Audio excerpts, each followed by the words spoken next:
In this video, I'm going to show you how you can add your Canva presentation to your Wix website. Once this is live, people will be able to skip through this and watch your presentation like usual. So here's what you need to do. So open up your Canva presentation on Canva. Then once you've got it open, go to share in the top right hand corner and then go ahead and click on embed. If you can't see it, go to see all and then you'll be able to find it.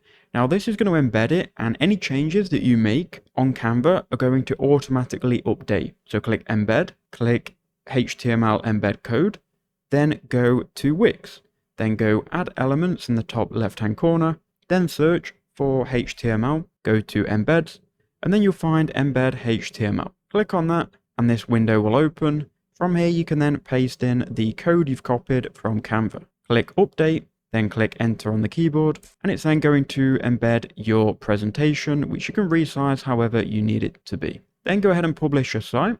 Now when we scroll down, the presentation is here. We can then skip through this presentation, and any changes that we make, this will be shown as well on here. So that is how I would do it. I hope that video helped you out.